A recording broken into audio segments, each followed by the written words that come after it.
Okay, I'm calling to order the Board of Commissioners meeting Monday, February 9th at time 7 p.m. Would everybody join me in the Pledge of Allegiance? I pledge allegiance to the flag of the United States of America and to the republic for which it stands, one nation, under God, indivisible, with liberty and justice for all.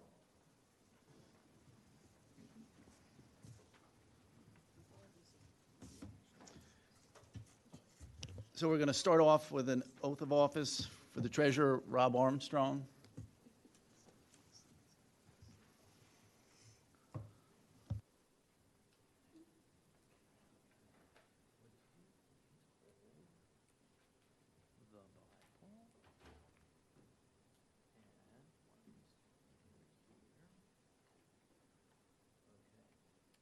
Please raise your right hand, put your left hand on the Bible, and repeat after me.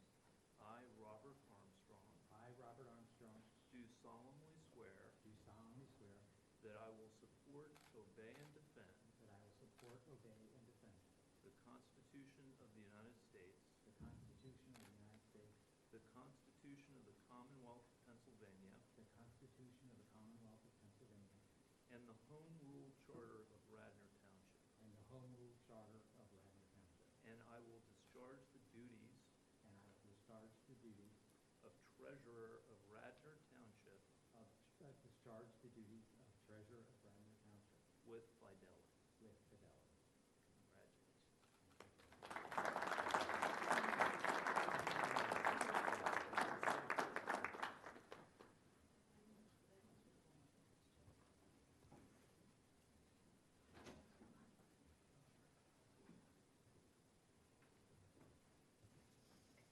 Thank you, and congratulations, Rob. I'd like to give notice that we had an executive session just prior to this meeting where we discussed legal and real estate issues. The presentation, we're not going to have that presentation that's listed. And we're going to start with public participation. So for anyone to talk about anything from the public, come up here, please state your name and your street, and you have 5 minutes. Thank you. Good evening. I'm Roberta Winters, 326 Williams Road in Rosemont, and I'm here tonight to thank the commissioners for providing the opportunity for community input in the downtown Wayne planning. And I hope that all those people who are unable to attend would fill out the surveys that are still online so that, I know people with children and people who have other commitments in the evening may not have been able to attend, but it's really worthwhile. And I felt it was a very productive meeting. And as I attended that meeting, and I also have attended a meeting in Lower Merion about Montgomery Avenue, we all share the same traffic issues.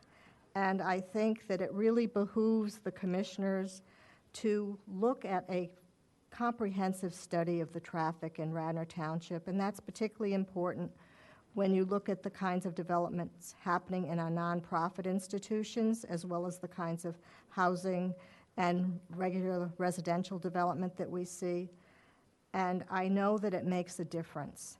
And it's not just along Montgomery Avenue and along Lancaster Avenue and Sproul Road. It's those feeder roads that go in and out that are also experiencing some of the issues that impact the quality of life for our residents.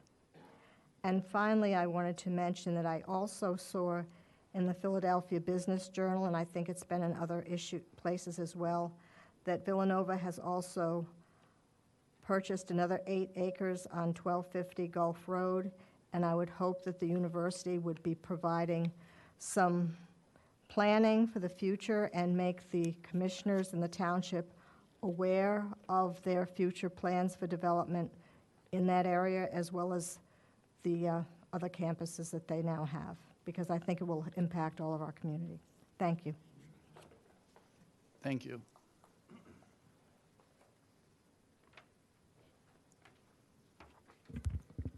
Good evening. Lisa Borowski, 852 Goshen Road, Newtown Square. Good evening, commissioners and staff. I appreciate having the opportunity to speak with you tonight as you consider an ordinance to enhance the reach of the Township's Responsible Contracting Ordinance, or RCO, and to create further opportunities to bring well-trained, responsible contractors into our community. In 2022, I joined my then colleagues, some of you were there, on the BOC to develop and support the RCO. This ordinance sets criteria and verifiable standards for all contractors on publicly supported prevailing wage projects undertaken by the township. As a commissioner, I was no longer interested in continuing to vote for change orders, which added thousands of dollars to what we thought was the lowest bid. The RCO sets standards which require it to not only be the lowest bid, but the lowest responsible bid. Our RCO encourages more efficient public capital investments and protects local taxpayers. It also establishes standards that will better prepare a skilled, productive workforce in the building trades for the future. The RCO ensures that contractors have a proven track record of successful project completion and compliance, which is very important. It also ensures that awarded contractors are already on strong financial footing and can sustain operations for the duration of the project, because nobody wants a contractor who goes out of business in the middle of a project. In addition to many items on the checklist, it requires that workers are paid a fair wage, offered health insurance and retirement plans, things that most businesses offered, but in many cases, contractors don't always offer that. But most importantly, it requires contractors to participate in or support apprenticeship programs to promote workforce development. You should see these apprenticeship programs. Over the past few years, I've had the opportunity to see these programs in action as they train our next generation of skilled laborers in state-of-the-art facilities and on-site mentored training. Skilled laborers work better, work smarter, and work with the goal of bringing projects in on time and on budget.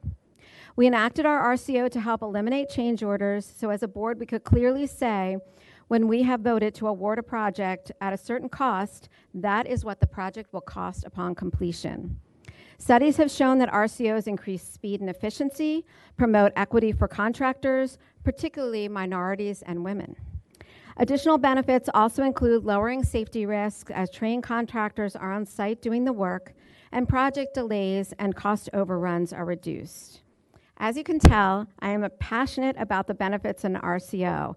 And I'll say I've learned so much more about the work being done and the benefits of an RCO now having been a state representative. And we are trying to pass a statewide RCO. Hopefully we will see that move soon. But I'm proud to have been part of the board who was willing to invest the time and effort to move the ordinance forward. I want to thank our current board members for seeking to expand the reach of the RCO and help ensure that all taxpayers are getting the most for the money we invest in our communities. Thank you all very much. Thank you. Anyone else from the public?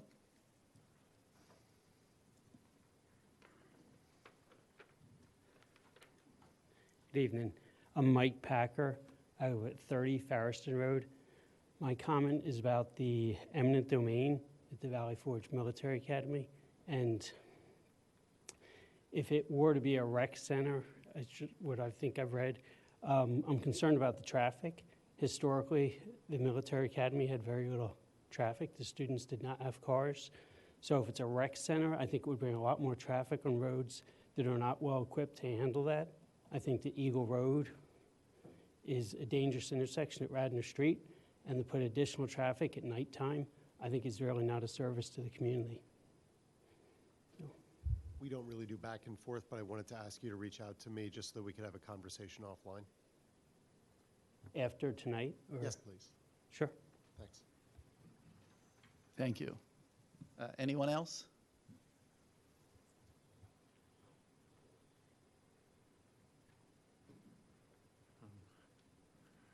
Good evening, Commissioners. My name is Michael Kearney. I live at 124 Walnut Avenue, North Wayne. I'm also here to make a comment about the eminent domain discussion about the property at Valley Forge. I want to make the observation that the communications around all of this, both from the township, but even more particularly from the academy itself, have been dismal. And I, as a resident who lives nearby, and understanding that there are literally scores of stakeholders who are involved here. It's my hope that, that you can do better, or that the township can do better, and that the academy can do better. And because up to this point, the whole thing looks like it doesn't have a plan for what we really want to do. Although, just within recent weeks, the township now has a draft of the 2035 plan, Radnor 2035. So what would be my suggestion is, it looks like we don't have a plan, but we do have a plan, and it would be my hope that then the commissioners would actually use the plan they spent so much time developing as this project goes forward. Thank you. Thank you. Anyone else from the public?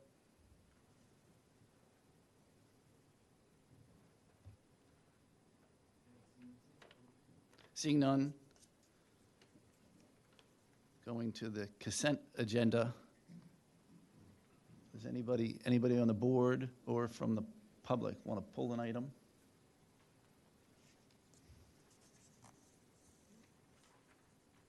Okay, seeing none, we will have a vote on the consent agenda.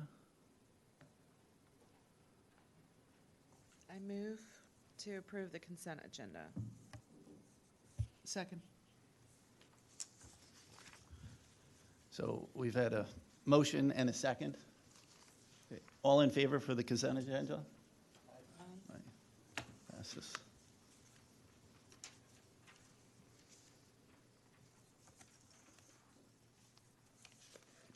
That's a lot of pages.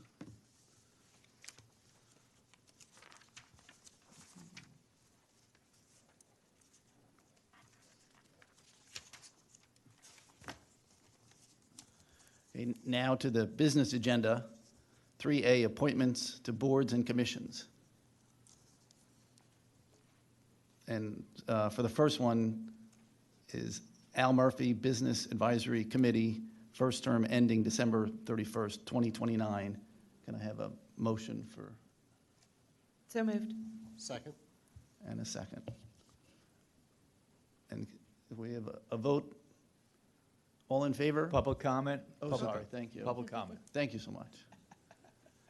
Do we have any public comment on these appointments to boards and commissions? Thank you. Seeing none. All in favor? Aye. Next, Jay Oysterholm, Business Advisory Committee, first term ending December 31st, 2029. Can I have a motion? So moved. Second. And a second. Thank you. Public comment? Seeing none, can we have a vote on this? All in favor? Aye. Passed. And then the third one, Enrique Hervada, Civil Service Commission alternate, partial term ending December 31st, 2027. Can I have a motion? So moved. Oh, second. And a second. Thank you. Public comment? Okay, and a vote on this? All in favor? Aye. And it passes. Very good. All right, on to 3B, a caucus, minor land development, 126 Garrett Avenue, retention of existing office and apartment, removal of other existing structures, and construction of a commercial accessory structure and parking lot revisions.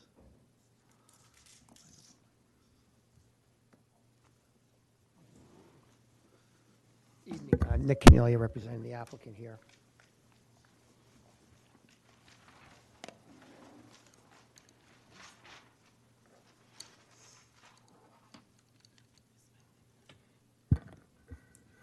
This is a property on Garrett Ave.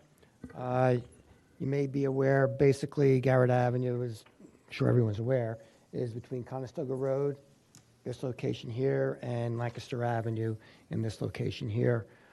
Garrett, this portion of Garrett has been always zoned commercial. It is now in the Garrett Hill District, which basically permits mixed-use type development. The actual applicant owns both this lot here, which is the lot where the proposed construction is taking place, as well as the adjacent lot.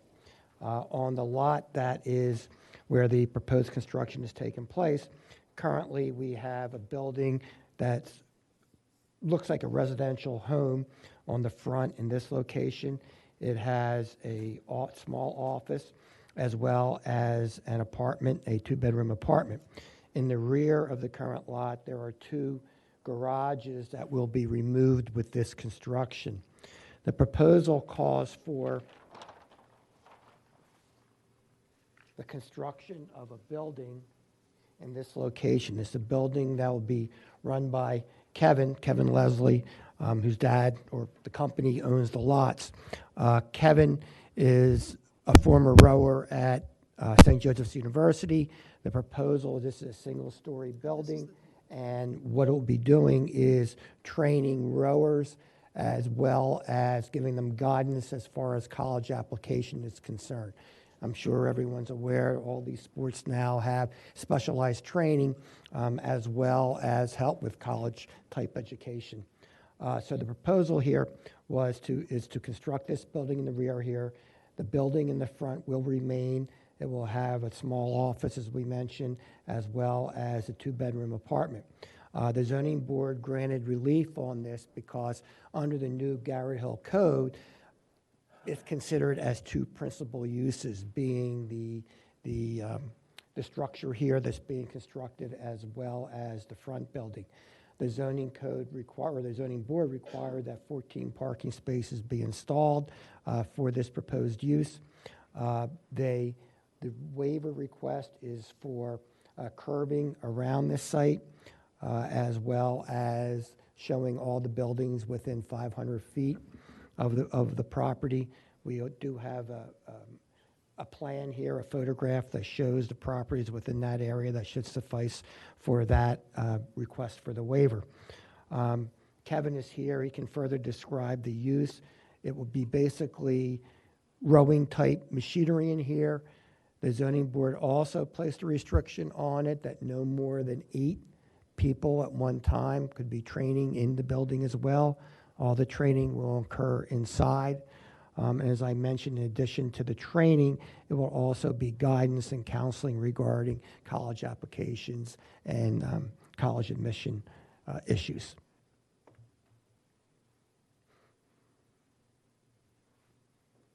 Questions? Sorry, we've got a little technical difficulty up here, so Ian's helping us Want me with to our go through it again? monitors. But while quickly? we can see it up there, but we just don't have the zoom in front of us. Do you mind, President Rowley, if I ask questions? Sure. You may have said it and I missed it. What's the current use of this? The current use right now is the front building is a 2-bedroom apartment as well as an office. There are 2 storage-type buildings in the rear that basically were used for Mr. Leslie's HVAC plumbing-type business. Where's John? He's around here somewhere in the back.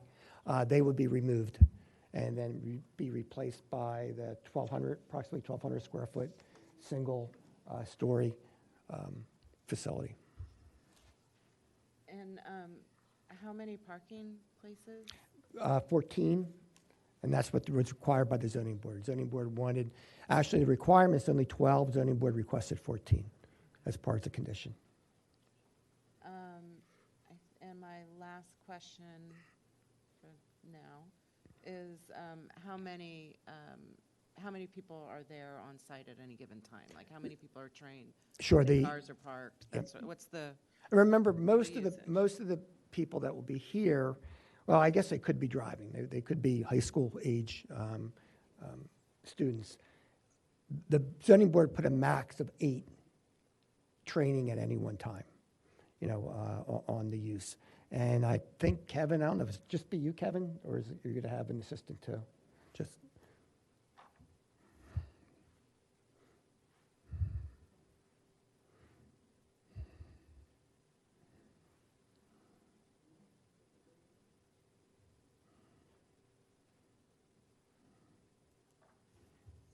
All right, thank you. Thank you.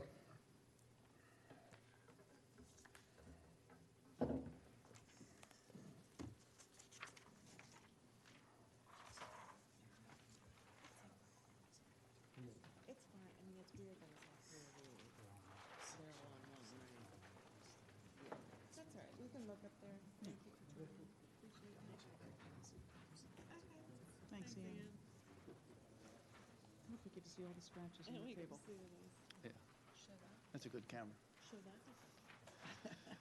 All right, so next is 3C Caucus, minor subdivision plan, 270 and 275 Horthorpe Lane and 772 Newtown Road, lot change to transfer 10,048 square feet from 270 Hawthorne Lane to 274 Hawthorne Lane, and to transfer 53,512 square feet from 772 Newtown Road to 274 Hawthorpe Lane.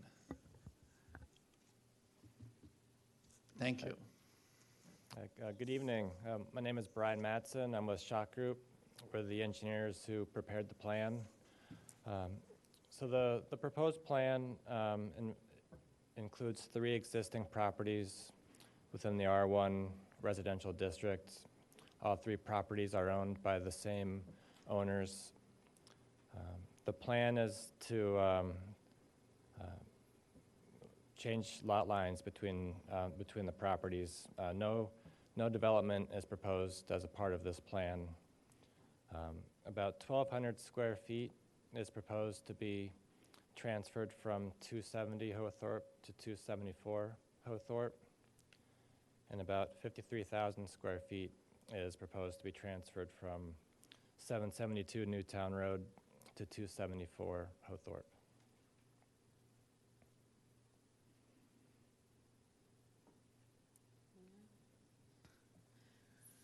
If no development is planned, can you tell me the motivation for the lot line change? Well, the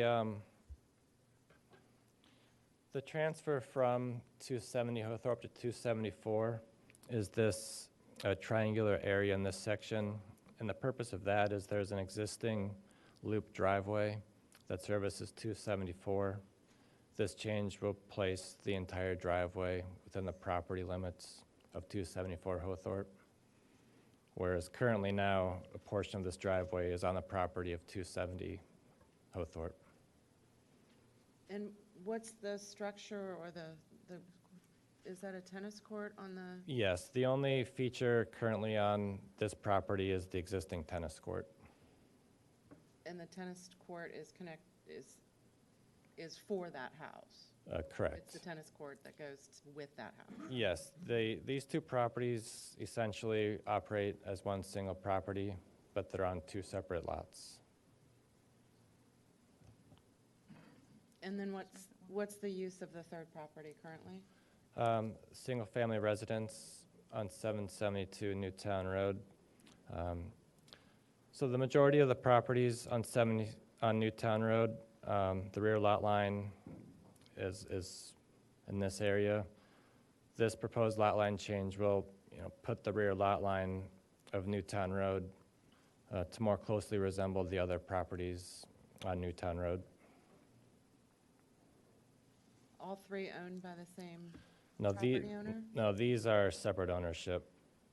But the 3 in question? The 3 in question are all the same ownership. And what about the lot that's above the Newtown Road one? So this area, What's that? this is currently a part of 772 Newtown Road.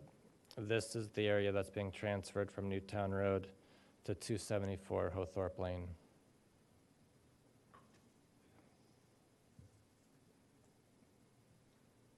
And so my original question is, what's the motivation for the lot lines moving? My understanding is to create the Newtown Road property to have the rear yard align more with the other properties on Newtown Road. Can you trace the current lot line and the change for that Newtown Road property? Yep, so Newtown Road, the current lot line extends all the way to the back.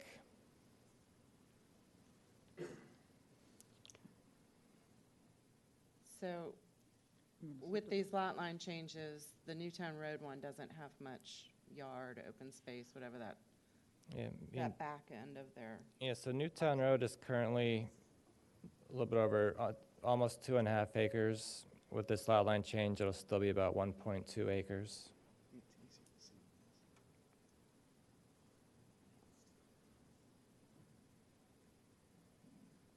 that's all I have, thank you. I have a question. The people who own this property, where do they live? They live And 274. right there? And how long Hawthorne. have they been there?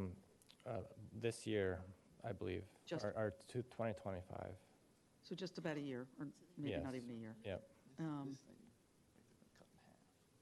And but they own all 3 lots. Correct. And is that,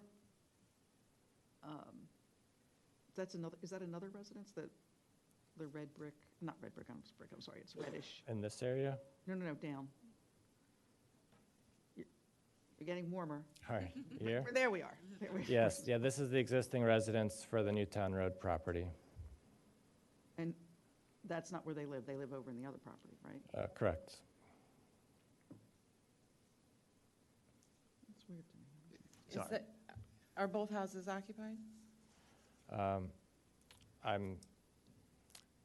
not sure. Okay. Same owner, Same owner, yes. 2 houses? Yes, And a tennis court? yep. Okay. Yeah, the site plan that has it in yellow and orange in the upper, towards this way. Can you zoom in on that or put that more in the middle? Are you Yeah, talking about yeah, here? that, yeah, Yeah, that's the township zoning map.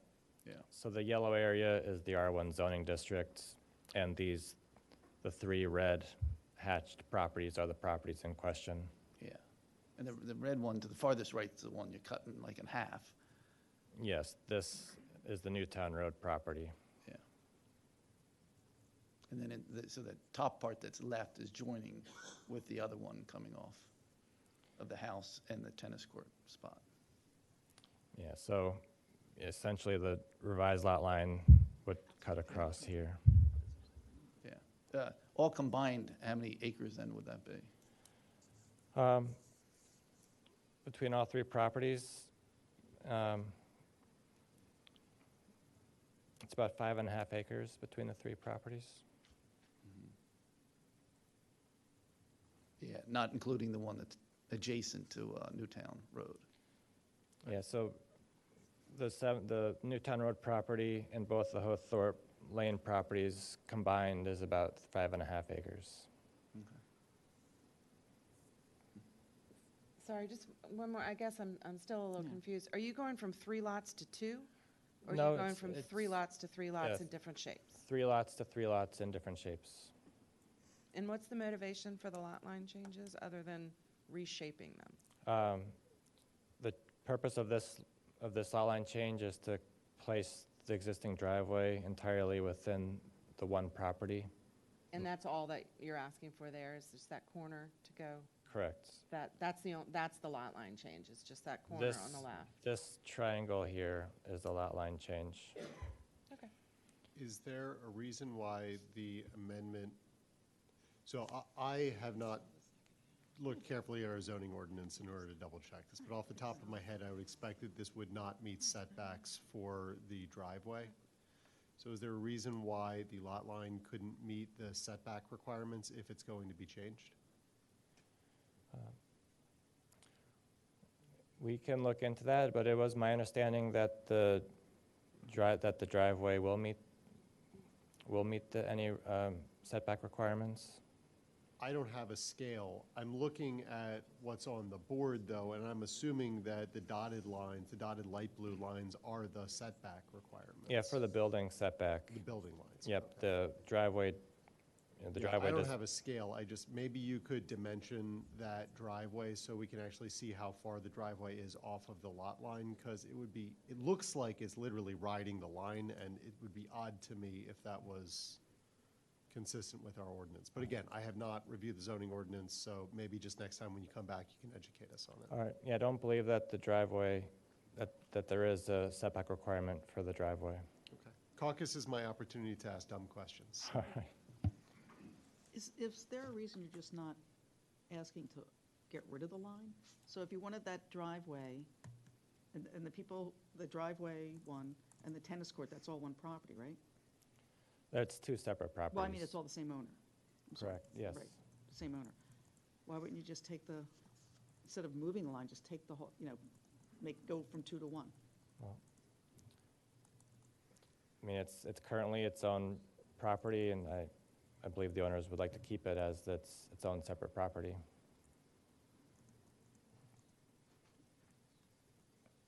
So I think I've been trying to get to this. If we ultimately approve these, is there now a sale of the house, but you've kept the yard to go with the bigger house with the tennis court? No. I'm really just trying to Yep. understand why you're seeking to move these. If it's all owned by one landowner, it's all being used as a single property, or at least that, the house with the driveway and the tennis court feels to me, you're telling me that that's used as one person's home, one landowner's home.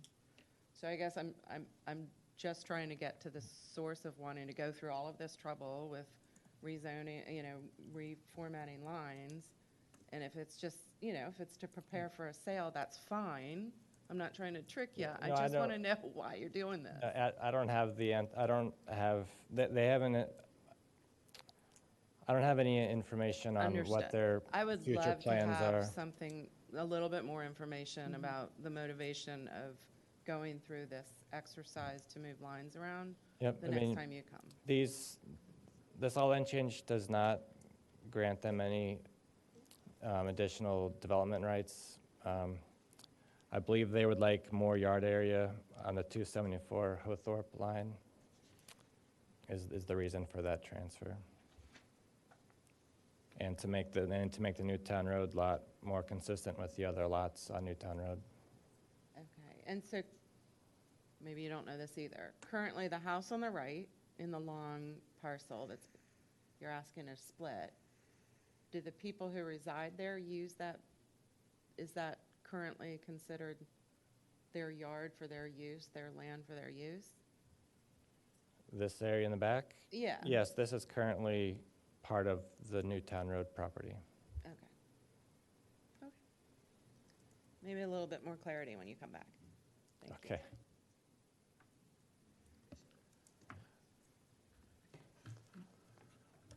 Okay, thank you. All right, thank you.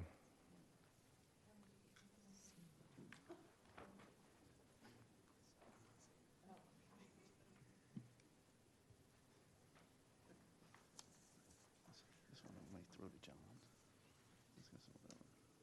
I'll just read it. Yeah, just read it. All right, on to 3D, discussion and consideration, minor subdivision land development plan, 3 Meadowcrest Road, subdivision of 1 lot with existing dwelling to be demolished into 2 lots, each with a proposed dwelling.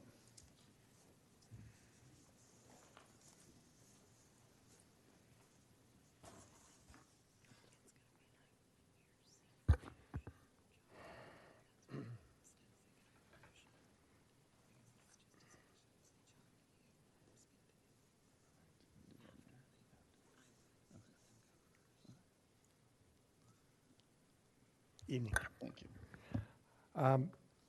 You've seen this. This has been before the board or before the various boards, I think, since August. I'm sure you're very familiar with the property. It's owned by the Slatterys. The Slatterys live here. Jim is a lifelong resident of the township, went to Radnor schools. His kids grew up at this home, all went to the Radnor schools as well. I believe he told me today there's like multiple generation Radnor people, that Jim's family.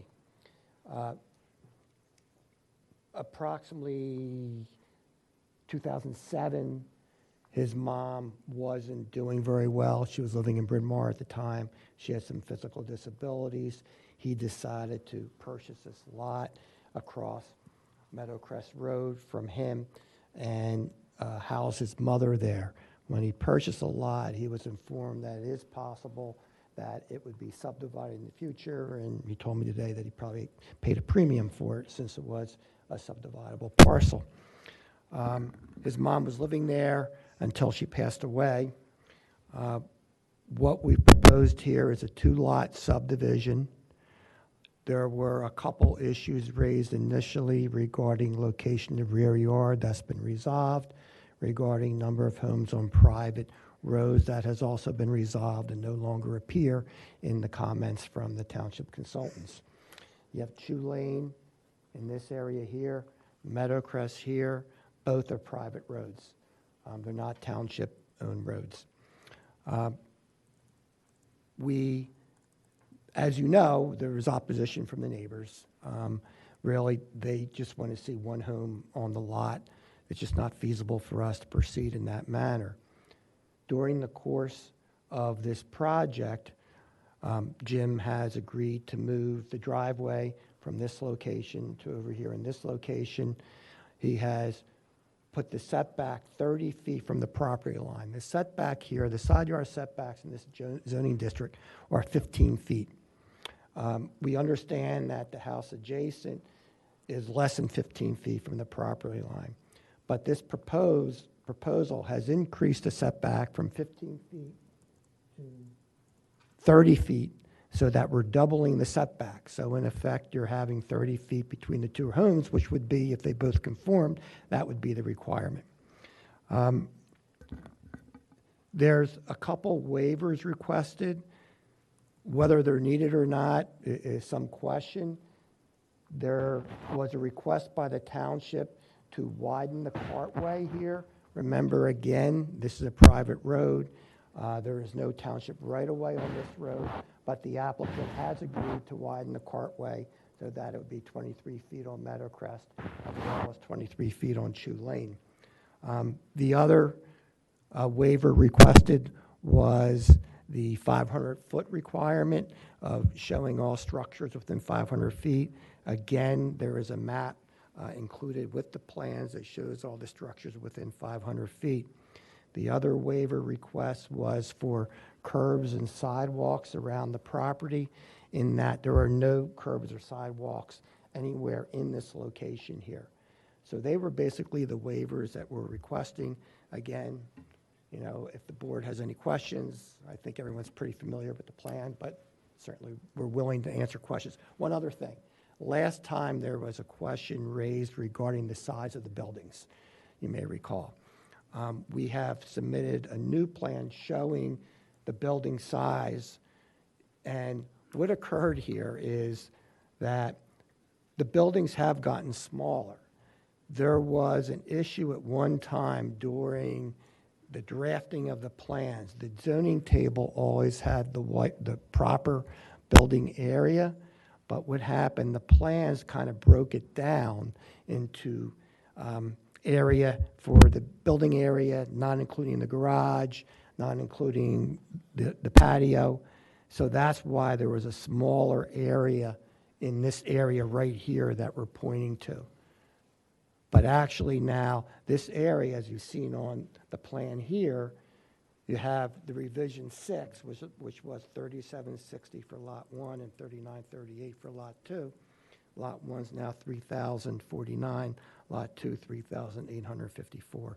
So I believe there was some issue, and at one time there was a number on here that showed less of an area, but that was just the area of that particular, I guess it would be usable square footage for the house. It was an error that shouldn't have been on the plan, but it was on the plan, and that, I know, caused some confusion with everybody.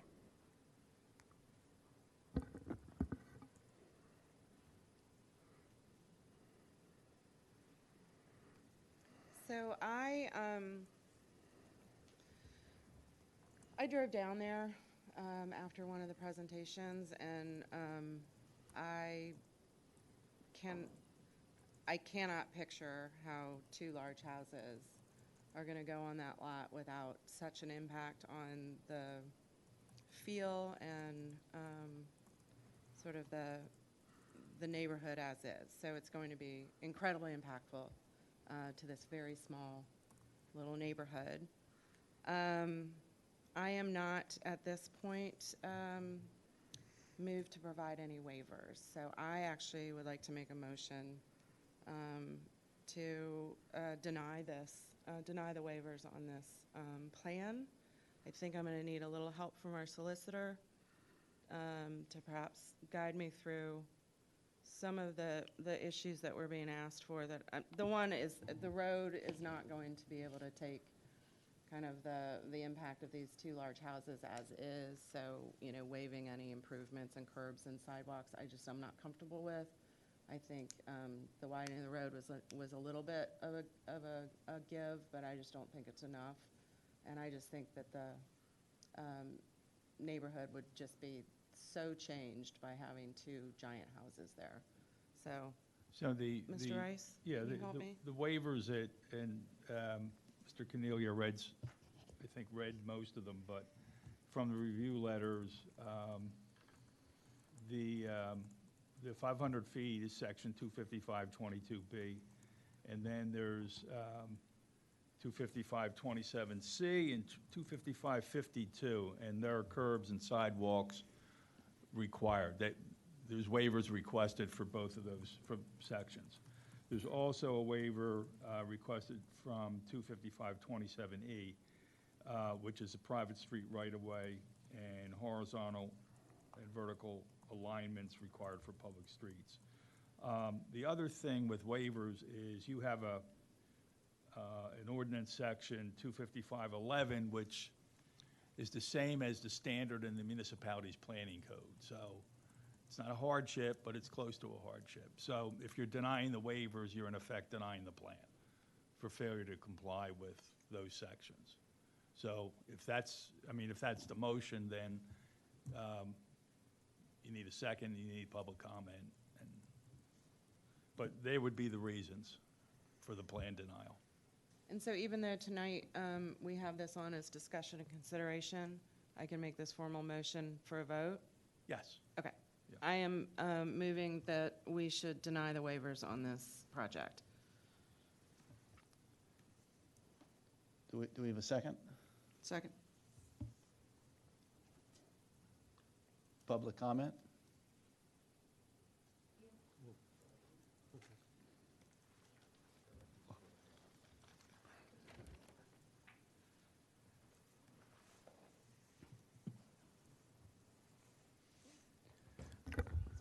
Good evening.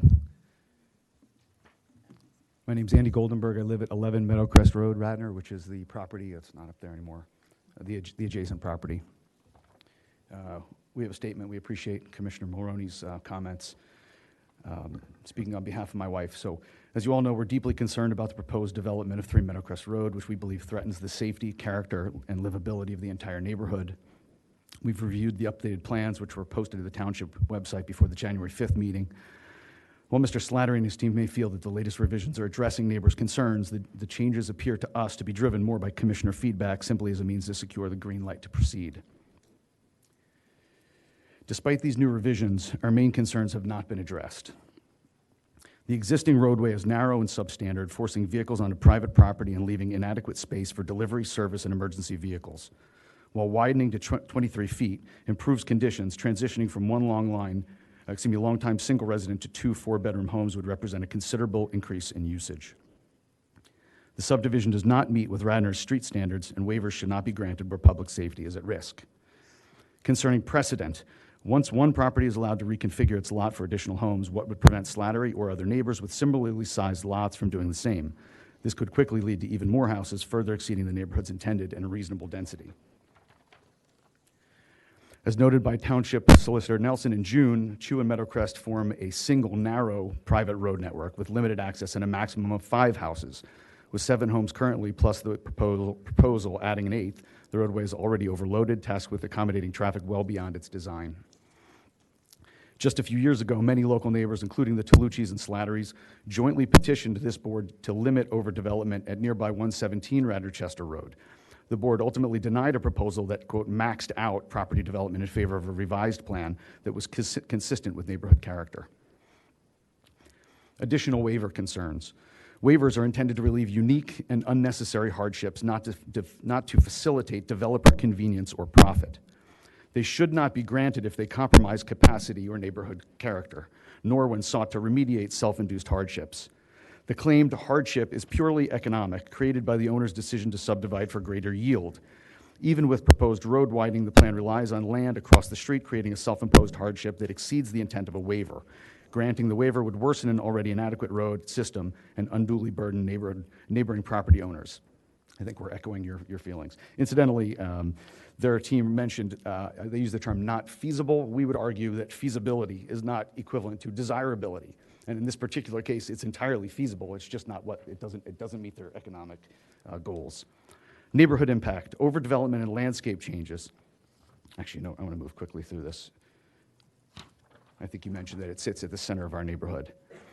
So real quickly, the Radnor housing strategy in the township's comprehensive plan published less than a year ago states, protect. At the heart of the plan is the township's commitment to update zoning to protect established neighborhoods identified as areas of preservation in Figure 19. Preserving the character of these areas, many of which are defined by historic architecture and stable family households, is central to maintaining Radnor's identity. A key problem in these communities has been relaxed or inappropriate zoning regulations that allow for what the 2003 comprehensive plan referred to as monsterization. Those were the township's documents' words, not mine.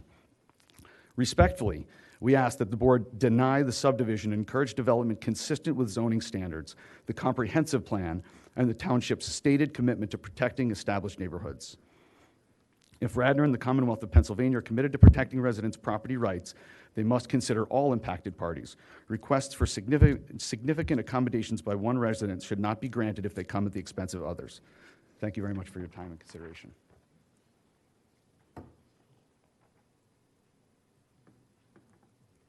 Hi, my name is Kelly Goldenberg, and I live at 11 Meadowcrest Road. And I wanted to come up and share, we spoke to some of our neighbors, and they support a single home solution. So I'm just going to quickly read this. We are owners and residents of properties neighboring 3 Meadowcrest Road, members of the greater Radnor-Chester neighborhood. We write to express our strong opposition to the proposed minor subdivision at 3 Meadowcrest Road submitted by Jim and Suzanne Slattery. We want to be clear, we do not oppose development of this property, but support a single home solution that allows for reasonable use of the property while preserving neighborhood character and avoiding undue impact on adjacent residents and infrastructure. The proposed subdivision would fundamentally alter the established pocket neighborhood. Neighborhood integrity extends well beyond architectural style. It includes open space, mature tree canopy, stormwater management, overall ecological function. Introducing 2 oversized homes on this site would represent a dramatic and irreversible change, driven not by necessity but by desire to maximize profit. In 2024, the Radnor Township adopted the 2035 Comprehensive Plan, which explicitly prioritizes protecting the stability and character of established neighborhoods. The plan acknowledges the inappropriate infill and relaxed zoning standards that have historically led to overdevelopment, undermining the very qualities that define Radnor's identity. Equally important, Chew and Meadowcrest function as a single private road network with a single ingress. In June of 1990, Radnor adopted an ordinance that limited the number of houses permitted on private roads. This neighborhood already exceeds the threshold at the time that the rules were enacted. Allowing further subdivision would set a dangerous precedent. Once one lot is reconfigured to add density, nothing would prevent similar actions on other comparable size properties, accelerating overdevelopment well beyond what was ever intended. In 2024, this board addressed a similar issue in the case of 117 Radnor-Chester Road. Neighbors raised concerns about the overdevelopment, and this board ultimately denied a proposal that maximized density in favor of a plan that was consistent with neighborhood scale and character. That property is approximately 15% larger than 3 Meadowcrest, and yet the 2 homes that were approved have a combined footprint that's 25% smaller than what's being proposed here. That decision established a clear precedent for scale, intensity, and compatibility in the neighborhood. For this reason, we respectfully request the board deny the proposed subdivision and instead encourage development that doesn't require waivers, adhere to private road ordinances, doesn't unduly burden existing residents or infrastructure, aligns with the 2035 Comprehensive Plan, and upholds Radnor Township's stated commitment to protecting established neighborhoods. I have a copy of this for everyone. We have signatures from 23 individuals.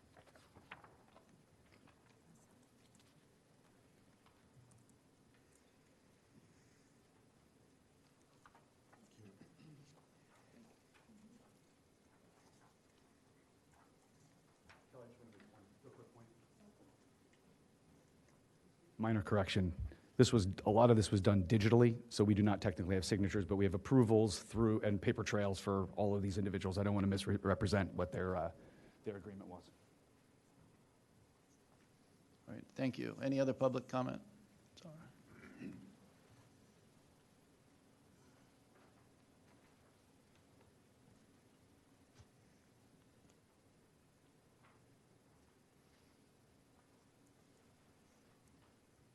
My name is John Tolucci.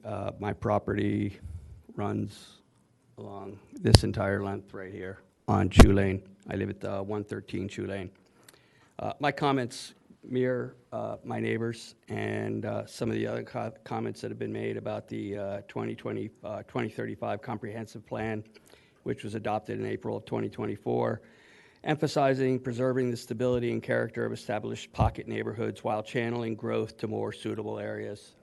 As they mentioned, we already have 7 homes on our road, and the township has legal access across a lot that I sold to them. Adding new homes through lot subdivisions in these settled areas directly contradicts the plan's principles, prioritizing individual profit over community well-being and imposing undue burdens on existing residents. The plan's housing and land use strategy, pages 112 to 119, highlight the need to protect stable neighborhoods from disruptive infill that alters the intimate, community-oriented environment we cherish. Subdividing lots to add homes, often for quick financial gain, erodes this cohesion by introducing new structures that invades neighbors' privacy, blocks views, and limits the extensive use of side yards, gardens, and outdoor spaces. Community input during the plan development repeatedly voiced concerns about such changes, fragmenting close-knit areas, turning peaceful enclaves into denser zones where personal enjoyment of property is compromised. It advocates directing new development, including additional units toward designated growth areas like commercial corridors or transit hubs to minimize impacts on established pockets. Forcing added density here strains local infrastructure, increases traffic on narrow residential streets, exacerbating parking shortages and overburdening our schools, utilities, and emergency services. Our road right now is barely passable just with all the road, and thank you to the township for salting it. I don't think anything's ever going to grow on that road again.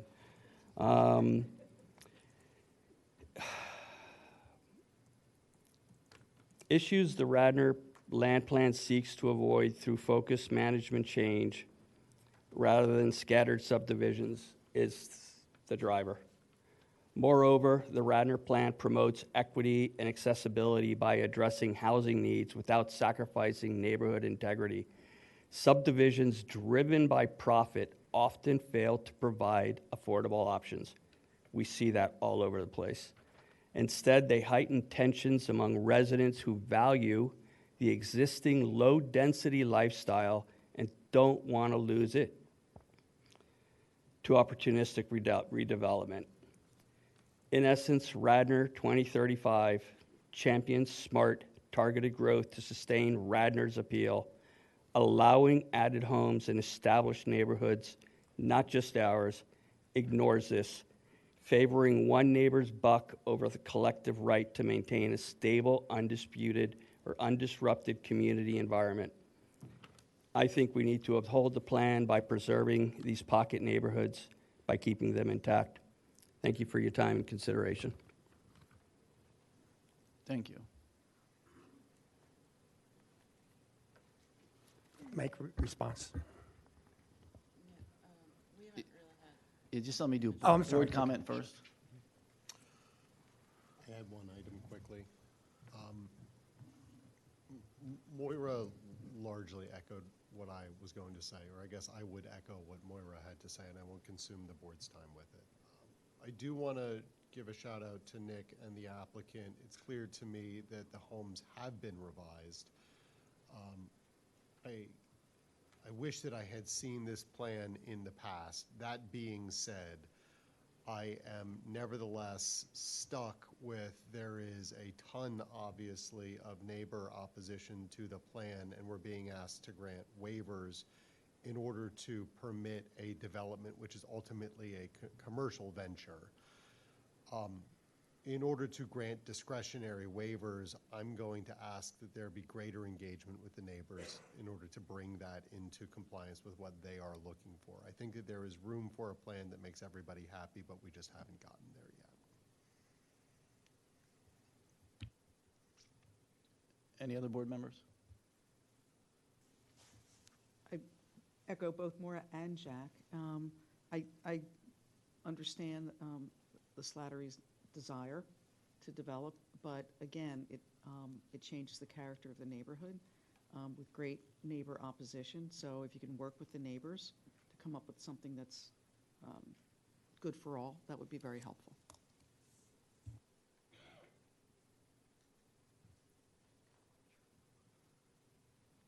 Thank you, and thank you for your patience through this whole process. I know it's several meetings that we've had with the board and with the neighbors as well before the board. Couple comments. One, as the board was well aware, we have a subdivision code and a zoning code in Radnor Township. This plan complies with the subdivision code and the zoning code. There was comments regarding the comprehensive plan. This plan was submitted prior to the comprehensive plan approval. And in fact, the comprehensive plan is just a guide for the township. And now, as you know, you have to enact ordinances and everything else. So let's look at the waivers that are being requested.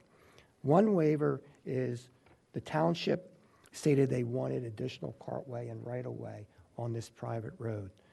Actually, the township has no right for additional cartway or right-of-way on the private road because it's just that, it's a private road. The applicant has agreed to widen the road partly, but again, no waiver is really even required for this. Next, we talk about the 500-foot requirement and showing all utilities and homes within 500 feet. That has been shown on this plan. The subdivision code doesn't specify what you need to show on this plan. It just specifies it shall show these items within 500 feet. That is done in the plan package. And as we know, and I've stated before, and I've been called out for it, I'm not aware of the township ever not granting that waiver. But next is the curbing and the sidewalk. Again, when you look at the saldo, it references a section that talks about right-of-way and cartway. But even if curbing and sidewalk was waived, they still could build this development. So if you don't grant that curbing and sidewalk waiver, which is fine, they would have to install curbing and sidewalk because they still comply with the requirements of the zoning code and the subdivision plan. So there were really the items that on the waivers that were being requested. And the only one that I see here that could be valid would be the curbing and sidewalk.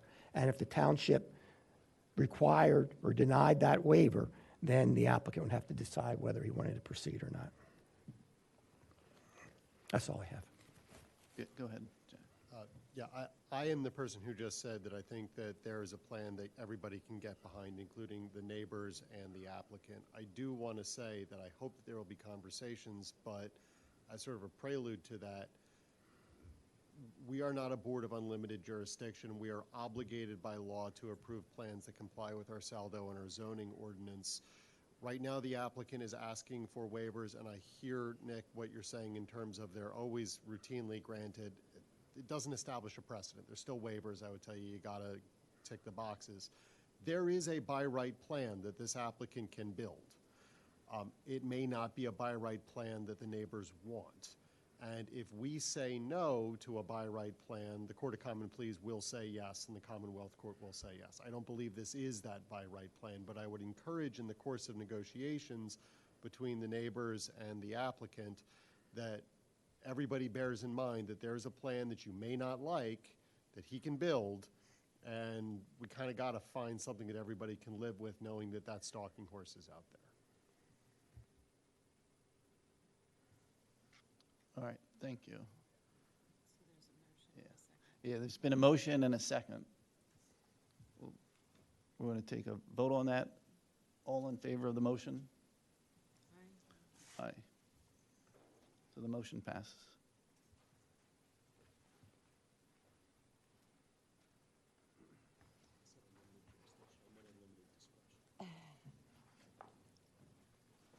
Thanks again for your. Thank you. All right, next up, 3E, Radnor Police Department conditional offer of employment. Radnor Police has authorized the strength of 50 sworn personnel. We're requesting the conditional offer to fill 2 vacancies. These candidates have followed the civil service process and will be hired following medical examination and psychological examination. Chief? Yes, we currently have them scheduled to move forward with that psychological and medical examination, so we do ask for the board's support to help us get back up to the authorized strength of 50. Thank you. Board discussion?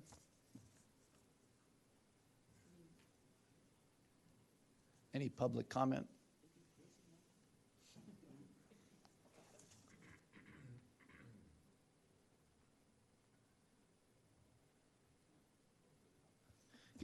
Can I have a motion?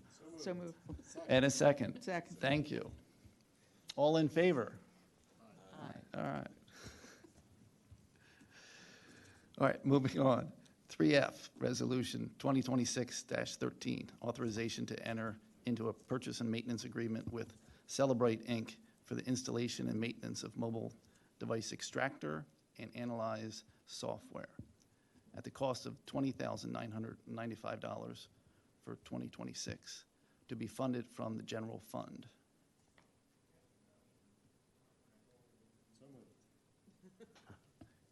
Second. Yeah, motion, please. So moved. Second. Second. Chief, could you describe this? Yes, I have Detective Sergeant Gluck and Detective Nicholas DeMeo who did the research on this project.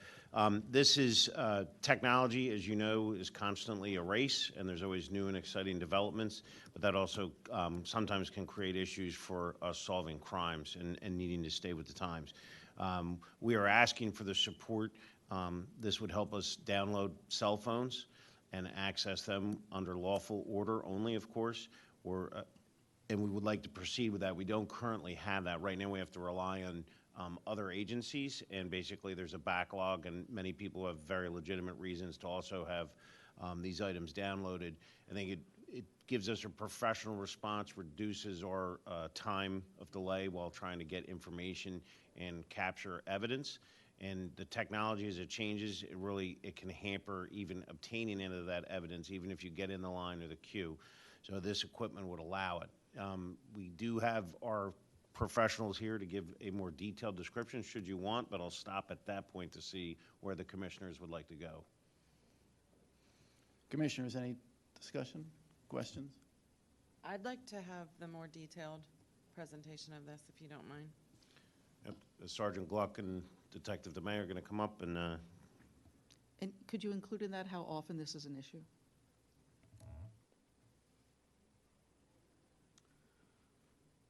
Hello, Commissioners. Sergeant Chris Gluck, Supervisor of the Investigations Unit. The Celebrate program is software and a hardware program that we would obtain to assist us in investigations. Over the past years, we've seen that cell phones are more and more prominent in our cases, not only for the actors, but also for our victims. And it assists us in gathering evidence that we need to conduct our investigation further. Commissioner, your question about how often we do this, I would say at minimum 15 to 20 times a year, we do need to have access to someone's cell phone or tablet, which is what this system would give us. At the moment, in order to get that information, excuse me, we either have to have a consent search, which is completed by the person who's the owner of the actual device, or a signed search warrant for legal process by a judge. We take these items and we can either take them to our county detectives in media, and they're able to download using the same program called Celebrate. The problem is it's a county center and multiple agencies are using it. So at times we've seen up to 6 to 8 months in a backlog. And when you're trying to give a victim their phone back, they're kind of hesitant to give it in the first place. When we give them full disclosure, this could take some time. And that's with them giving us consent and access to their phone. The other option that we did have previously was to use the FBI's regional field office, which conducts computer forensics, which we're very lucky to have right here in town. But unfortunately, without a member being a part of that laboratory, we get put in the queue and we see maybe 6 months turnaround time. So for us to have this system here in our evidence room, it gives a peace of mind to not only the victim, but also the case itself for the victim if we have to take an actor's phone. But we're able to shorten the chain of custody. It's right here in our building. We can also get this done in a quicker time to get the process done. We have to understand that everything is updating. So all phones, all devices, iOS for Apple phones, Android for other phones, they have now created a system where if the phone's inactive for a certain period of time, it's now removing access to certain data on the phone. So we could lose up to 90% of that data that we may need for extraction to investigate the case further and prosecute. So if we have the ability to have this system, it'll be right here in the Township building in our evidence room. It'll be secure on our desktop, a single desktop. 2 of our detectives will be trained in the process of this system. That comes with the price of the actual equipment and the software itself. They'll have to be recertified every 2 years, so to make sure that they're aware of any updates that's changed or any equipment changes. I do want to point out that the cost that you see today is not going to be the same cost if we do it next year, because we already have the equipment and the software, as well as the certification for the training that the detectives would get. So if you have any other questions, I'll be happy to answer. So with this equipment, how long from the moment you have possession, whether by search warrant or consent, how long would it take, do you predict, for you to get the information off the phone? I would probably say no more than 2 days. Is that something that we could say? Yes. No more than 2 days, ma'am. I'm going to vote yes for this. I think you need all the tools you can get in this day and age when we are seeing more internet crimes. I think our community is aware of something that happened recently that was pretty disturbing at the high school. So to know that we would be able to go in and respond much more quickly to support anyone who's a victim of internet crime. So you definitely have my vote on this, and I'm grateful that you've brought it forward. Thank you. Let me just ask, and something you can do about it, but Chief can. I assume if there's 2 detectives will be trained, they can't be on vacation at the same time, right? I can do the best that I can on my part as a supervisor, ma'am. Okay, just because we have this thing, and then if they're both away, what are we going to do? And then you have something like you had at the high school or whatever, so you really need the person available. You're absolutely Right? right. I will do the best I can for that, ma'am. I hate when my kids say that. I don't care if it's your best or your worst, just do it. So just keep that in mind, okay? Yes, ma'am. Thanks. Anyone else? All right, thank you very much. Thank you, Commissioners. Public comment on this? Okay. So we'll put it to a vote. All in favor? Aye. Passes. Okay, next up.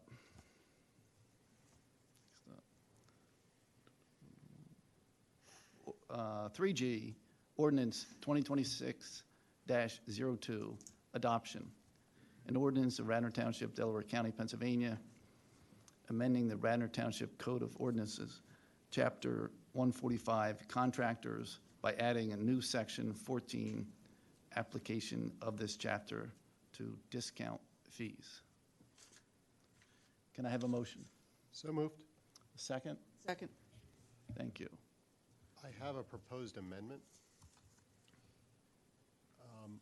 I have it on the best possible authority that we won't need to re-advertise because this is sufficiently minor, but I'd like to add a subsection D, which would provide that the manager of the Township of Radnor is empowered to promulgate and enforce reasonable regulations for enforcement of this ordinance to be approved by the Board of Commissioners of Radnor Township. The reason why I'm suggesting that is that I've heard concerns that everybody is going to, when they see this in our Code of Ordinance, that everybody is going to ask, could I please have a discounted permit in exchange for complying with your RCO? And I'll be honest, I think that concern to some extent is illusory because it's the cost of issuing an RFP and complying with our RCO will be prohibitive if what you're trying to do is, I don't know, repaint your dining room or something. Like, it's just not something that I think the average homeowner is going to do. I can imagine it, I suppose, happening for a couple of really large developments that are happening in the township, but I think for the most part, people won't do that. But ultimately, rather than wrangle over what exactly are the corner cases that we each would find acceptable, we should pass this to staff to let them think about what is appropriate. In their minds, they'll come back to us and we'll approve it. And then the additional thing that they can do is they can promulgate regulations that describe the process by which you could apply for this if you met the requirements of being, for instance, someone who was receiving taxpayer funding for your project or creating a project that would be dedicated to the township, the school district, some other taxing authority within our township. So fundamentally, I think that solves some of the concerns that I've heard raised, and it does so in a way that will not require re-advertising. Jack, can you repeat it? Your section, your number, date, letter D? Sure. It would be the manager of the Township of Radnor is empowered to promulgate and enforce reasonable regulations for enforcement of this ordinance to be approved by the Board of Commissioners of Radnor Township. So that would come back as a resolution. So that would be by resolution. Yeah. I mean, and you have this in some of your ordinances, and this is a bidding issue, a contract issue. There's probably some unforeseen issues that, but that addition to the ordinance permits the township then to adopt separate rules and regulations by separate resolutions. So that'll come back to the board to be adopted publicly. I mean, That's all that does. We can kind of always adopt regulations irrespective of whether we add the language. It's just nice to do it because it kind of tells Bill, please go do this. And it makes me breathe easier about arbitrary and capricious. Just saying. Just saying. There you go. If that was a motion to amend, I will second it.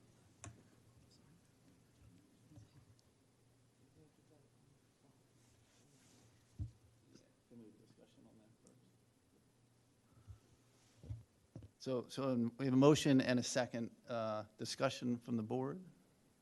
Anyone? What? Sorry, one thing that I'd like. About the amendment. I'd like to add, maybe we just could add it to that. But when I've seen these RCOs, it's always with an institution. And even in public comment in the beginning, our representative said it's publicly supported construction.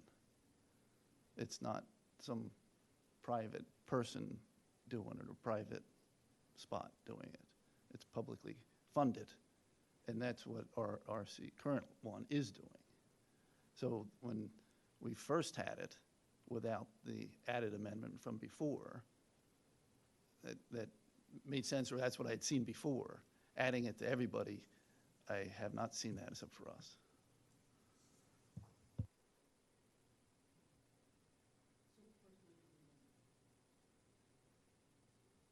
So did we so move for that yet or no? We moved and Second. seconded, and we're Okay, on we're gonna- discussion of the okay. amendment. All right, the amendment's fine with me, okay. And public Yeah. comment. Public comment on the amendment. Seeing none, Let's take a vote. we'll take a vote. All in favor? Aye. So now it's amended. And we can talk about Yeah, so I guess now I will pitch for the ordinance as amended. I gave a pretty lengthy spiel at the last meeting, and I won't bend everybody's ear again, but what I will say is that the township adopted the RCO that we did in order to ensure that we, number one, we're creating projects that were successful within the township, and I could not say it as clearly as Lisa just did, so I won't try. But number two, we have an obligation as a public entity to ensure that the people who are doing the jobs that we have are local. So our tax dollars stay within our area instead of going to foreign states. We have an obligation to ensure that the projects that we fund go to people who have apprenticeship programs so that the skill sets that we are trying to take advantage of don't disappear over time. And we have an obligation to ensure that the people who we're paying get paid a living wage, because there's kind of not much point to doing this if you're not going to get paid a living wage. You might as well go do something else with your time.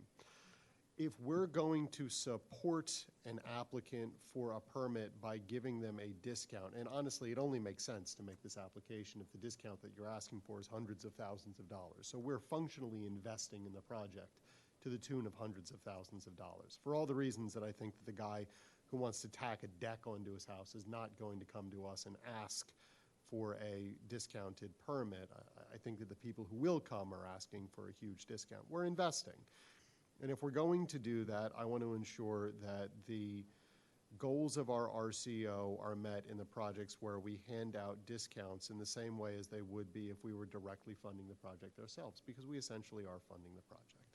So I'm not going to spend more time talking about it, but that's why I'm asking for the board's consideration tonight.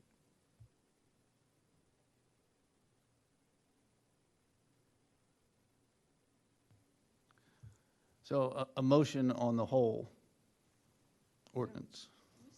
So moved.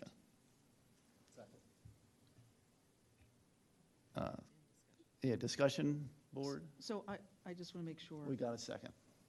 Oh, we did, right? Yeah. Yeah. The people who'd be applying are using public money, whether it's not our money, but, you know, whatever taxing authority they are. Is that correct? So ultimately, we're going to get regulations from staff that will clarify who would qualify. But what I'm going to suggest is that there might be some corner cases that I would recommend that staff look at where it was a project that perhaps was not built with public money, but was going to be dedicated to the township. So for instance, if there was an applicant who was doing a development and we said, we're not interested in your development, you don't meet the terms of our SALDO, you don't meet the terms of our zoning ordinance, but we'd be willing to do what you want to do if you built a trail for us or something. We'll give you some grace if you were willing to come to a settlement. And we are permitted to do that in the context of settlement agreements in the Court of Common Pleas and the appellate courts. I could imagine the applicant saying, well, I don't want to do that if you're going to charge me $100,000 for a permit review. Would we be willing to discount the permit in that case? Maybe. So what the trail or whatever would be beyond what they'd have to do with regard to public parks? Correct. So that doesn't get pushed away, right? I don't understand. Well, in other words, they're already going to have to put up some money to improve the parks, whatever it is by the zoning regulation, or whatever right? So they'd still do that and give us a trail, or something, whatever.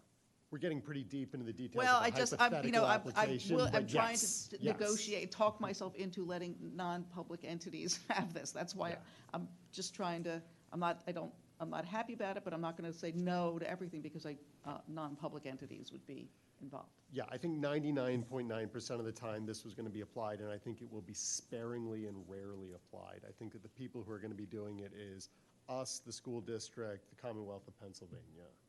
And that's basically it. I guess the federal authorities have to come to us for zoning in some cases. I don't know that. Okay. Does supremacy trump zoning? Pure curiosity, does supremacy trump zoning?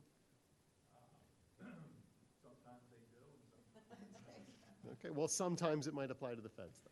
I've had a post office that I fought with them over years ago, and they ended up not, paying any permit fees or complying with zoning. So depends on what court you end up with. There is that, supremacy clause problem. Yeah. And that's what they use. 11th Amendment. If it's 99% publicly supported construction, why don't we just leave it the way it was originally? Because the concern, I think, was that Joe Schmo, who wants to build a deck, will show up and ask, could we please not have to pay for permits at our house if we comply with the RCO? I frankly think that that will not be a reasonable concern because the cost of complying with Yeah, that's why I'm saying, why have it in there then? Because I was asked, frankly.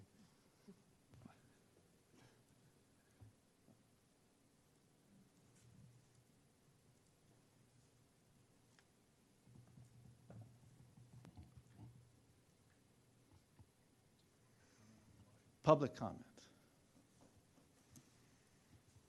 Any public comment on this motion?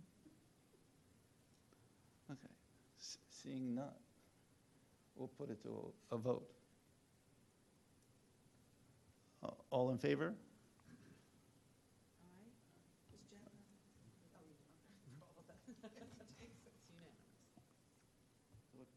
So it passes.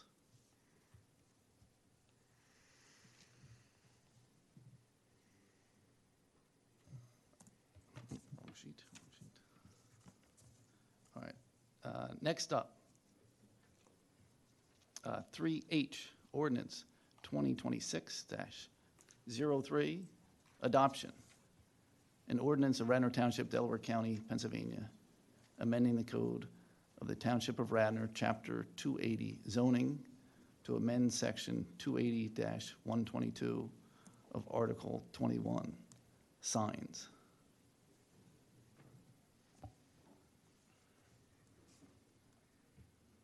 Hi, Commissioner. Thank Hello. you. Thank you. So what this ordinance does is change the sign ordinance size to make it compliant with the way the Design Review Board was looking at it for many years, right? So the written word has to be correct. So now the way it reads, for the first 15 linear feet of building width, they will get 2 square foot per linear foot for 30 feet.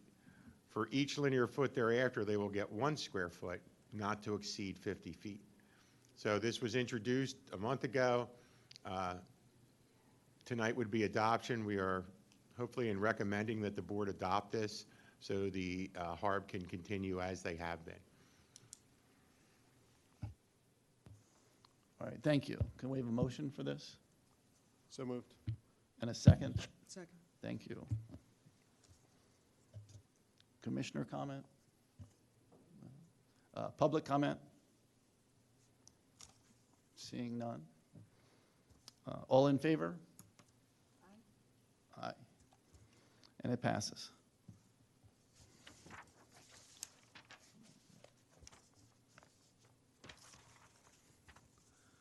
Okay, to 3I, ordinance 2026-04, adoption, Radnor Township fee schedule for 2026. Thank you, Mr. White, President. or who? Oh, sorry, Mr. Tate. Chapter 162 of our code outlines the requirements for the township to adopt on an annual basis our consolidated fee schedule. The last fee schedule was adopted in January of 2025, and this ordinance, introduced earlier this year in January and up for adoption tonight, will replace the existing fee schedule in its entirety and will be effective for January 1st, 2026. Okay, thank you. Can I have a motion for this ordinance? So moved. Thank you. Thank you for the second. Public comment? Seeing none? All in favor? Aye. Aye, aye, aye. And it passes.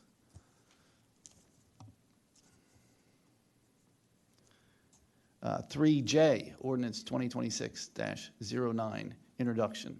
An ordinance authorizing the Board of Commissioners of Radnor Township to select and appropriate by eminent domain certain real estate in Radnor Township, Delaware County, Pennsylvania, for park, recreation, and other municipal purposes.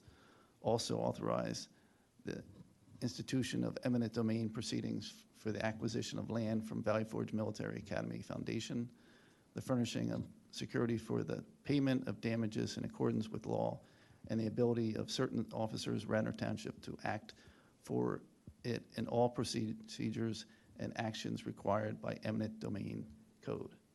Can I have a motion? So moved. Second. Thank you. Mr. President, I'll just briefly go through. Thank you. This is a introduction only. As you know, board introduces ordinances and then advertises them for public hearings, either the next meeting or within 30 days typically. So this ordinance is required under the Township's Home Rule Charter. Whenever you acquire land by eminent domain, you have to do it by ordinance. Very simple ordinance, basically authorizes Township Solicitor and the administration to pursue acquisition of about 17.1 acres from the Valley Forge Military Academy Foundation. This is the first step. The way eminent domain works is once it's authorized by the governing body, and this wouldn't be authorized until the next step, the adoption of the ordinance would occur. Then there's a declaration of taking that gets filed with the county, and that gets served on the property owner, and then there's a court proceeding that goes through to decide what is it worth. You know, once that is, the declaration is filed, it's usually a question of what is the property worth. But it's a pretty simple procedure that's set up under the eminent domain code. So tonight is just the introduction of this ordinance. Thank you. I have a request of the board. If it were the pleasure of the board to approve the introduction, we are scheduled to meet with Valley Forge on February 20th to have a conversation with them about the entire process, about the property, about what their interest is. It's my understanding that they're looking to sell this parcel. So this is not like we're coming in and we're taking something they intend to use for the rest of time. But my request would be that if we were to introduce tonight, that we not list the adoption at the next agenda meeting, but instead pass it off by the next 2 weeks. So it would be at the following one, in order to give us time to both meet with Valley Forge and genuinely have a back and forth conversation after that, rather than just meeting with them on the 20th and then we adopt the ordinance that condemns their property. I guess, Mr. Rice, is that within our timing of Yes. adoption Yeah. after introduction, right? Yeah, instead of, Yeah, I have no problem with that. you know, instead of, your next meeting's February 23rd, so it wouldn't be advertised, the adoption for that, it would be the first meeting in March then. Sure. Yeah, I'm giving a head shake on that, nod. Yeah, that's a good idea. Very good. I should acknowledge it's John before I take all, it's John's idea before I take all the kudos. No, I have to, just a couple of comments on this one. I think, you know, the words eminent domain and taking tend to sit pretty heavy, right? It's a significant move for any municipality to do this. I think to Commissioner Larkin's point and eloquently presented last time, this is land that's for sale with interest in development. You know, this could go a lot of different ways, and none of them would be open space, recreation, benefit to the community, you know, extensive benefit to the community. So if there, and this is a really delicate part of our township now, there's been a lot of development there, and I think the communities are kind of handling that as best they can. I mean, there's some nice houses, you know, it's not always bad to develop, but it would just get more and more and more crowded over there if we're talking about putting in housing, multiple units. So, you know, again, it's a significant move, and the words to describe it feel daunting, but I do think that, you know, negotiation with the academy at this time, I really appreciate the extension to allow that conversation to occur. And as, you know, Solicitor Rice said, it really, at this stage, I'm going to vote for it if others agree. You know, it's just a step in a negotiation, but this is for our community. This is to save open space. This is really to kind of maintain, we're talking about maintaining character of neighborhoods, right? This will go a long way to kind of maintain that area. There was a comment earlier about traffic, but the alternative feels a lot heavier, that if there were 100 houses there and townhomes and that sort of thing, I think we would have a lot more pressure on our infrastructure and our community. So although I take it very seriously, I will be voting to move forward with this.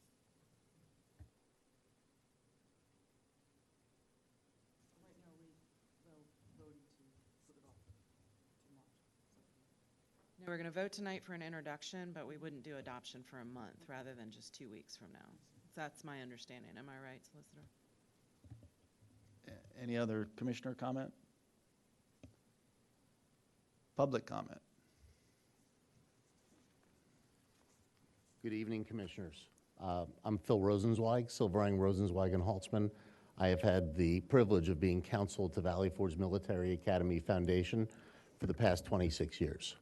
I need to give you all some things to think about as we enter into discussions. There have been some previous discussions with Ms. Cohen and Mr. White regarding some less ambitious interest in a smaller amount of land at the foundation property. But I need to start by correcting a material misimpression that you all seem to be operating under, that this land is for sale. That is not a correct statement. Just because there had been an offer from Rockwell Development for the land does not mean it was for sale. And in fact, that offer was not pursued because, as you are all familiar, the foundation is concluding the business of the academy being the middle school and high school operations of the foundation.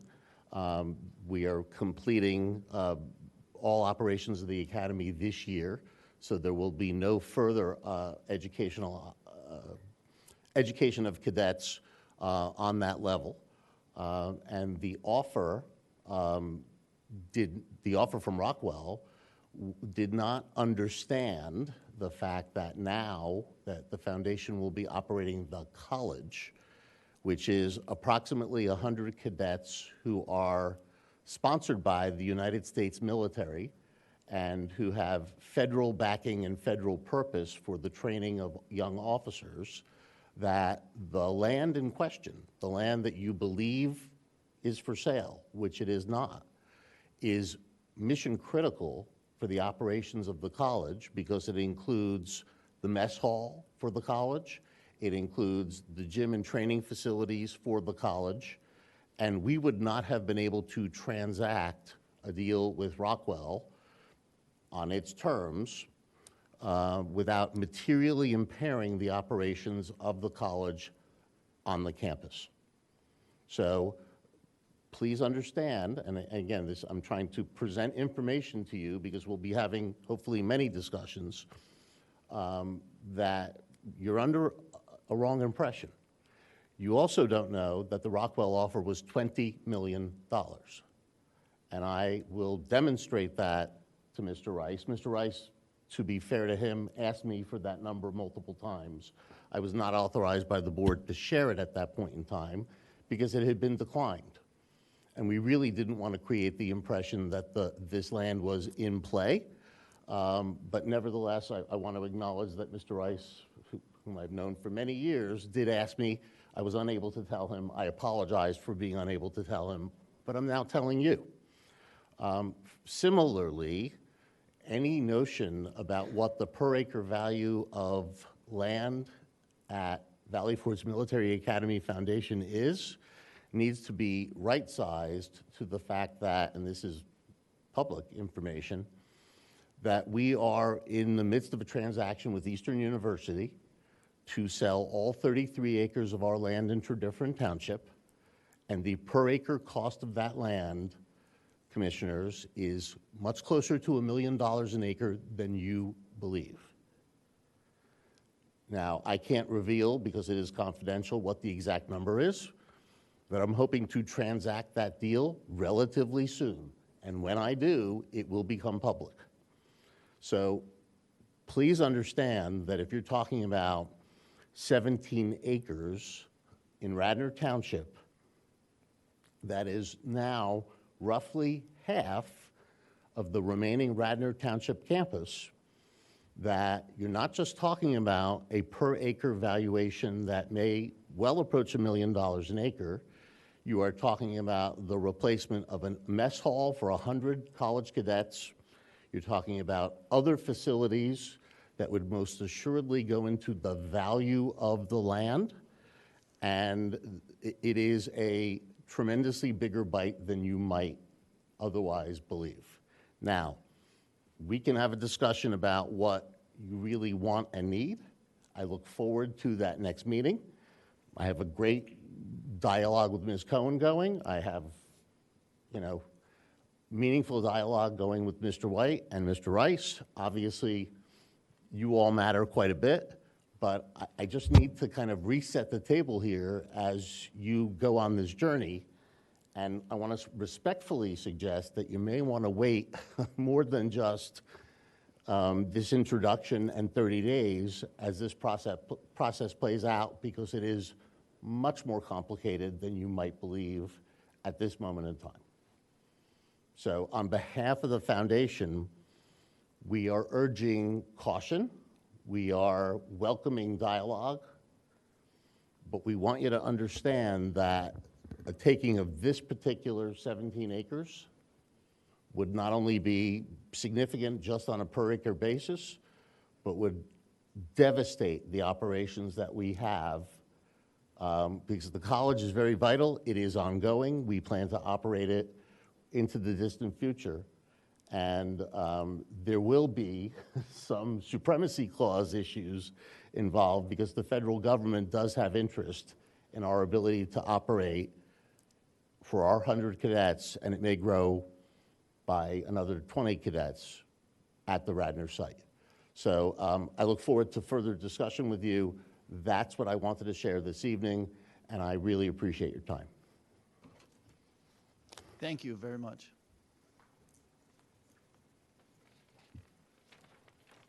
Good evening. My name is Dr. Blake, and I'm a member of the Board of Directors for the Valley Forge Public Service Academy, which, as you know, was slated to be located at Valley Forge. We have since withdrawn our charter application, but we have great plans to... Sorry. This public comment is for public comment on our motion from Radnor residents. Yes, I'm not a Radnor resident, but I wanted to comment to Public just... comment is only allowed for Radnor residents. We do sometimes allow people who do business in Radnor Township to do so, and you've just said that you don't. So apologies, but we won't be able to accept your comment tonight. I'm sorry. Yeah, the charter school is planned for nowhere else but Radnor. So we're not taking your public comment tonight because you're not a resident. Because what? Because you're not a resident of Radnor. That's the rules of our meeting. Radnor. We're part of the business association. We're Mr. Rice, do you want to clear this up? Oh, sure. Yeah. Public comment under the Sunshine Law, and then the township has triggered this in the past, is for residents of the township. That prevents, groups that come into municipal meetings and take up time. And so, respectfully, you're not going to have an opportunity right now for public comment. If you wanted to put something in writing to the board, I would suggest you do it. I did that earlier today. Okay. So I actually reached out to Mr. White to let him know that as representative of the Valley Forge Public Service Academy, since where we're going to be located. This feels like a comment. Yeah, it's- We are not a resident. I'm so sorry. Put it in writing again, email us Sorry. again, talk to our solicitor. Yeah. We are not going to allow your comment this evening. Thank you. Thank you. Thanks. I'd like to be listened to. Radnor resident, Mr. Packer, thank you.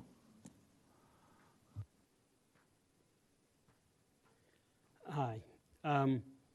I don't know, are you able to answer questions, or do I just have to make a statement? All right. As a resident, I was not able to attend the last meeting. I was traveling. So to me, I heard tonight that this won't be open space, and I think that was, I wasn't sure if that was, it won't be open space if it's sold to someone besides Radnor, or even if it is Radnor. And then if it does become purchased by Radnor Township as a neighbor, I would like there to be more communication upon what the goal, what the benefit is of this, because from what little I read about, heard about a rec center, in the gym. And, my kids went through Radnor, and I coached the sports, and we used Sulpizio. And I just feel that that is a better site for rec youth activities than right off of Eagle Road. So I wish there'd more communication. If I'm not allowed to ask questions, then. We can't do question and answer, but do shoot me an email, and I'm happy to respond. Okay. Thank you.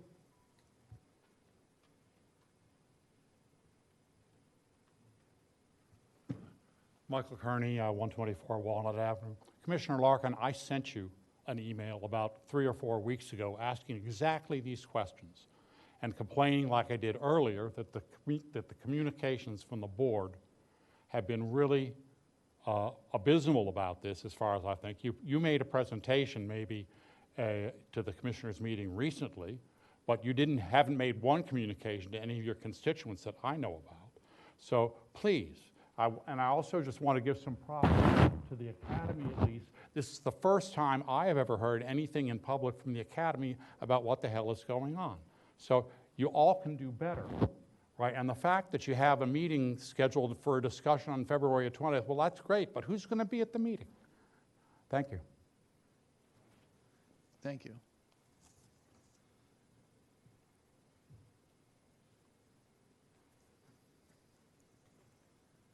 Hello, my name is Jim Carino. I reside at 116 Cambria Court. My wife has been there, well, outside of college, 65 years. We're a long-term resident. I didn't intend to make any comment tonight. I will tell you, though, there is a lot of conversation about this, and there's going to be a ton of energy on this topic. So my only recommendation is that we start the discussion. I don't think it's late at this point. I heard a few things that really alarmed me tonight, a few things that maybe didn't. If the property is going to continue to be used as is, I don't think that's a big deal, but what's on everyone's mind is what happens next. And I sense that there's going to be a very big overflow audience for that if it's properly communicated. And I really recommend that we do this. I was at the meeting last week for Radnor 2035. We have to honor that. If we don't honor the provisions there in the context of how we evaluate this, we'll have our first few tests of that. And I think this is the biggest test. I cannot envision a bigger test. So my appeal is to make this very public, give the public a time to think about it, and they will come. Thank you. Thank you.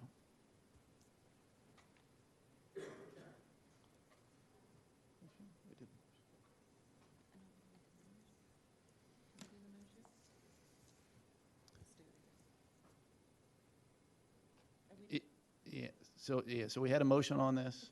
We had a second. All in favor? Aye. All in favor? So the motion, the ordinance passes. Next up, 3K, Resolution 2026-16, authorizing the change order of contract B24005 with Willow Tree and Landscaping Services of $14,922 for the additional tree removal and pruning at Willow's Skunk Hollow Parks, and to be funded by the 2026 General Fund Tree Maintenance Budget. Can I have a motion? So moved. And a second? Second. Thank you. Ricky's ready. Discussion? Ricky, thank you. Thank you, Mr. President. I just wanted to say, to explain this resolution you see before you, Willow Tree Service had completed the first year of their 3-year tree project. And with that, they were finishing up at the Willows. So while doing such, we also mentioned to them if they do see anything that seems hazardous or dangerous to bring it to our attention in Public Works, which they did. So the quotes that you saw in front of you that were included in your packet was some trees that they had noticed while at the Willows. So we then contacted the Township arborist who went out and assessed all those trees. So the total of $14,000 is the 3 locations that was mentioned. There was 30 white pine trees that were below the Willows Mansion. There was also 2 trees in the field that were in severe decline.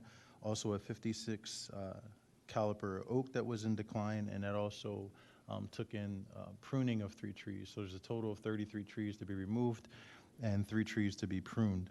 And if this does meet your approval to move forward, we will have to work with Shade Tree, definitely in the area of the mansion, to make sure we do a replanting effort there. Okay, thank you. Commissioner comment? Public comment?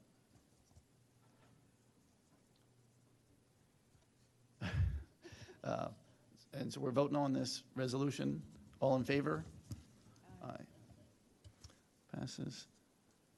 3L, Resolution 2026-18, authorization of the payment of change order for additional work required to coordinate with the roof replacement contractor, J.J. White Incorporated, for the Township Building rooftop unit replacement project in the amount of $14,500 to be paid from the proceeds of the 2024 Facilities General Obligation Bond.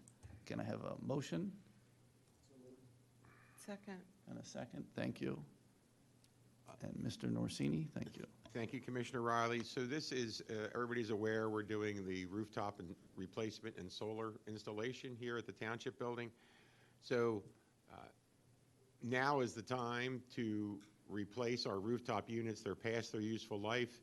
And we want to do it in such a way that we have a sealed roof, no protrusions from that work. So we didn't want to do all this work and then replace the RTUs, or put the RTUs on and then do this work. So What's an RTU?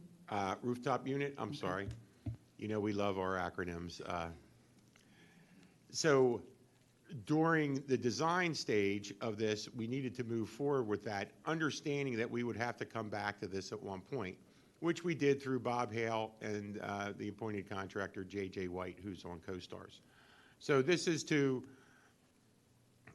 remove the old rooftop units, get all this work done, put the new curbing in, put the new rooftop units on, crane, labor, all that good stuff. So this does make sense. We're trying to do everything so that when this project is done, all is sealed, all is under warranty, and we should be in good shape for many years to come. Very good. Thank you.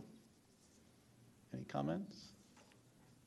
So that's being done before or after the roof? Before the roof or after the roof? So we're going to be doing the roof work, and as this roof is going on, this work will take place. It's somewhat of a ballet dance there, right? It's all going to have to be timed very well. So we'll be doing this work. They'll pull those units. We'll get that work done around where they were, and then they're going to drop them back in. So that won't affect the warranty from the roofer? No, we're doing this so it doesn't affect the warranty. Really, that's the purpose. Okay. Can you explain to me how that works? Because I'm sure there's probably something about if you do something to some work on there that, and they haven't said, okay, thumbs up, they, the roofer, it's going to avoid the warranty. And the warranty was a big problem last time. I just So don't want it to be a problem this time. we have involved the design firm as well as the successful bidder, as well as J.J. White, the company so we spent a lot of time at the table together to work this out. So if we did not do this work now, we would have a new roof where we worked around these old rooftop units, and then J.J. White would come in, lift them out, patch our roof. It would be a problem. So we're doing this to avoid all that. No, what I'm saying is that the roof is on, and then they got to lift or when they're doing this, or what's the deal? Are they putting any punctures or anything? No, into that that's roof? so they don't, right? So when I said curbing, that's what these rooftop units sit on. Okay, oh, I see, okay. Okay. Thank you. Thank you. Anyone else? Sorry. Public comment? No. All right, let's put it to a vote. All in favor? Aye. All right, passes.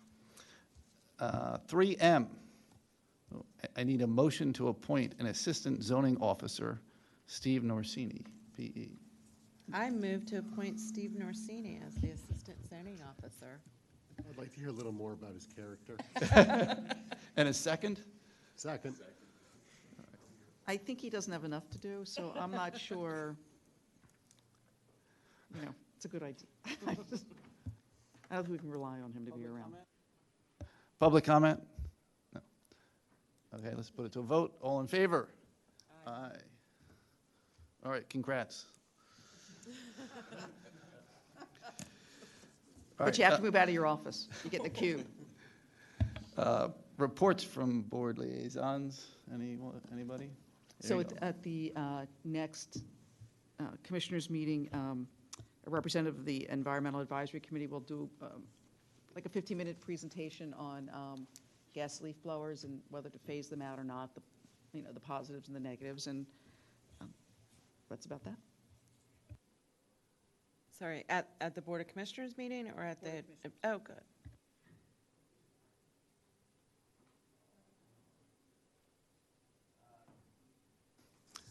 New business? New business. New business. No new business. Old business? Seeing none. Public participation?